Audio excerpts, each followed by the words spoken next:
Hello everyone. I'm Emily. And I'm Jerry, and welcome back.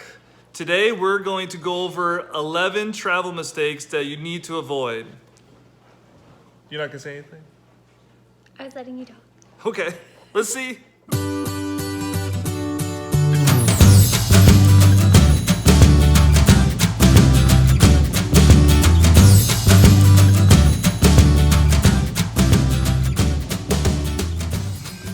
All right, travel mistake number one, toll roads. So we went to Chicago, or drove through Chicago last year. I knew there was toll roads there. We spent darn near... It was every bit $60 because one of them was like $15. And It was like $20. no, sir. One of those Oh, tolls was like $60. $15. It was a lot of money. It I was don't know if it was a lot of 60. money. It was. But anyways, wherever you're going, down in Florida, Florida's got tolls all over the place. Orlando's got tolls all over the place, and especially if you're messing or if you're using Google Maps or Apple Maps, if you don't put avoid tolls, they will take you to they them. will take you right to them. And we just don't carry cash or anything like that. No, we were digging around in the seats and in the dash trying to find change, anything we could. So do your research. If they have them, bring some cash. Yeah, make sure you know if the city has tolls. So we're back to traveling with cats. So number two for travel mistakes to avoid. Airport parking lots are Especially long term. So complicated. yeah, they're just hard. So anyway, Charlotte Airport is really easy. Things are laid out nice, but that is not the case for most airports. I have paid way more for parking because I couldn't find long-term parking or I was in a rush. We're in an area where we got there's Charlotte Airport, Greensboro, Raleigh, and we've used all of them. And but Raleigh's airport, the long-term parking is nowhere near the airport. And if you're not paying attention, there's signs all over the place. You'll miss it, and then you're going to pay a small fortune for short-term parking. Oh yeah. So once again, kind of do your research before going to the airport, and just not assume that you'll find it right away. So travel mistake number 3 to avoid is passports. And what we mean by passports is don't assume if you got a overseas trip coming real soon and you need a passport and you realize you need your passport, that you can get it real quick because passports take a while. The whole process is kind of lengthy because you have to get your picture and you got to fill out the form and then there's the whole waiting period and it's... Yeah, just to get your little picture for the passport is $15-20 at Walgreens. And then if you try to rush order it, it's even more expensive and it's still not really guaranteed. So make sure you give yourself time for the passport. All right, so what are we at, number 4? Number 4. Number 4 travel mistake to avoid is realizing that if you have to stay in downtown, any of the big cities, New York, Chicago, any of those places, and you're staying overnight at a hotel, the parking, you're going to be paying for some parking. Quite a substantial Yeah, amount. when we went to Chicago last spring, we would be paying $35 or $40 to park. Was outrageous, and it was my first experience in a big city where I had rented a car and was going to need to pay for parking, and I was floored. And I was in my 30s, and I was like, "What?" Yeah. I just never had that experience before. So Hawaii's the same deal. Hawaii, you're paying for parking or in any of the hotels you're staying at. Yeah, don't assume that if you're staying at a hotel that you're going to park for free. So yeah, big mistake I've made. Yep. Number 5 travel mistake to avoid is short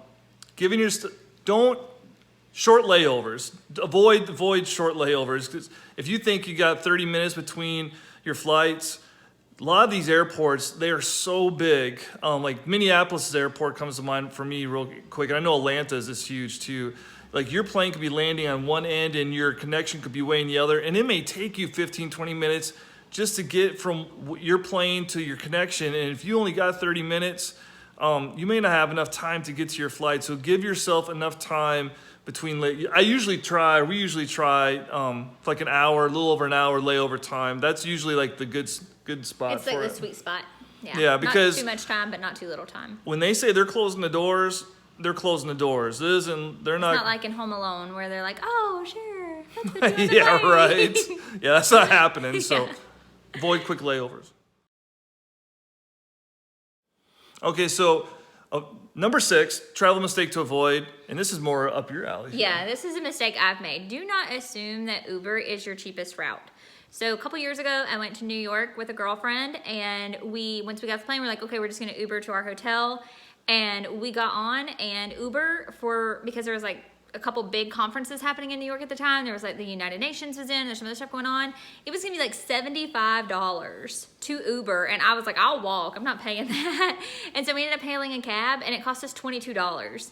So I know we're all kind of mindset that I think Uber, the perception is that Uber and Lyft are always so much cheaper and just easier or more efficient, or however you want to look at it. But sometimes hailing that cab is really, like, we didn't Uber the whole time we were there, because every single time we checked Uber, because of all the conferences and stuff, it was outrageous. So we just cabbed it the whole time we were there and saved a ton of money. So don't think that Uber's the cheapest. You got it? Got it. Okay. Number 7. This one we've made this mistake so many times, and we're done making this mistake, and that is early flights. Yeah, early flights are normally the cheapest, and usually by a good little bit. But like we're talking like flights like at 3 in the morning, 4 or 4:30.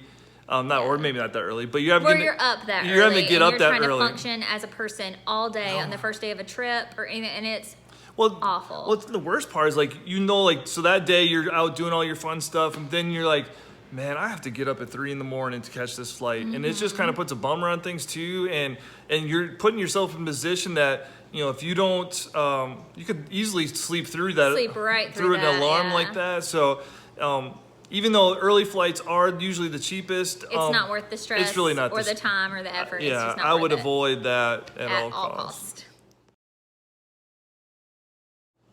So number 8 travel mistake to avoid. In this one, I kind of go back and forth on, but so it's prepaying your gas for your rental car.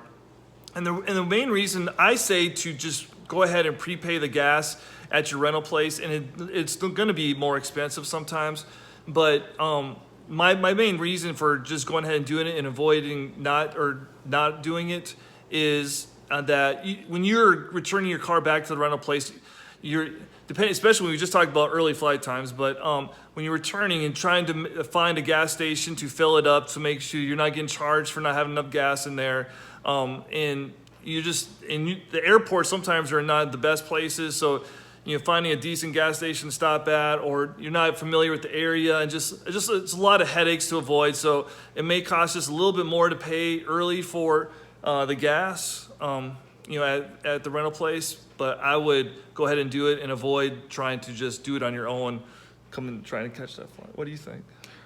He does all the driving, so I'm gonna let him take this. Yeah, that's my job. We have jobs. That's your job. Yeah. Okay. What's your job, by the way? I cook, and I clean, and I look pretty. I clean too. I do most of the cleaning. I do a lot of the cleaning. All the cooking in this house. You do all the cooking. And I almost always am the only one that lets the dog out. That's not true. I let the dog out. When it was raining this weekend, who let her out? Well, you're volunteering, so I'm not Okay, gonna... yeah. And I look pretty, and that's my job. Okay, all right. On to mistake number 9. Travel mistake number 9 to avoid is, and I've done this for years, is just having like a black suitcase. Because everyone has a black suitcase. And I know people will put like little colorful things on the handle, but you know how people are. They just see a suitcase that looks similar to ours, they're grabbing it and they're gone. And so I actually, my mom actually, what did she buy it for me for like my birthday or Christmas or something? Yeah, it's on a holiday. Got him this really awesome Marvel comic suitcase. Yeah, so it is like a million different colors. It's all Marvel stuff. It stands out like no one's business. So I don't have to worry about someone taking it because it's not going to blend in with all these other suitcases. So, and not that you need something outlandish as a suitcase, but just not a black one. So it's a little bit easier to find. Because I know before, I was always stressed like someone was going to take my suitcase or I was going to grab the wrong one, so. And what's great about the one he has, because it's so big, we only have to pack one bag. So no. that's nice too. Yep. We're at number 10. We're on number 10, the 10th travel mistake to avoid.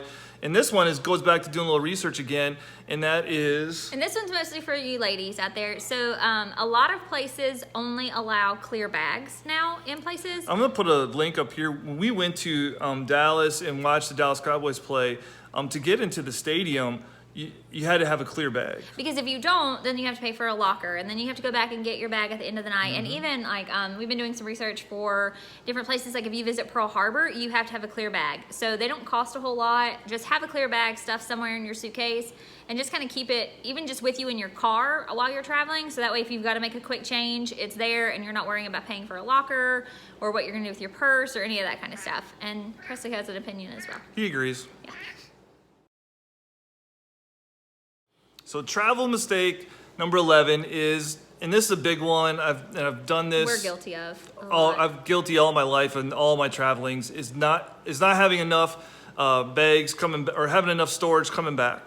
So when you go somewhere, especially when you're going somewhere, you know you're gonna do some shopping and stuff, and you buy things, and then you're struggling to find extra bags or stuff to bring back. So what we have found is just to pack an empty bag, and there's a bunch that are really small that will collapse right inside to your normal bag. So you have an extra empty bag with you. So if you do pick up any extra clothes, gifts, things like that. Yeah, I'll just shout out, I love like Lilly Pulitzer stuff, and they make a really great packable bag that folds down to something just like a small square, but it folds out into like a really nice big bag, so it slips into your suitcase really easily, and they're just real handy just to have there as an extra carry-on or something whenever you're leaving for your trinkets and stuff. Yeah. Like, I don't know what to do with my arm. I've had like awkward arms. It's a struggle. So hopefully you learned a little bit of something or picked up something from these 11 travel mistakes to avoid that her and I have made all of these many times. Thank you for watching. We appreciate it if you click the subscribe button and like the video. And other than that, we got a bunch more fun videos coming your way. Bye, See you y'all. guys.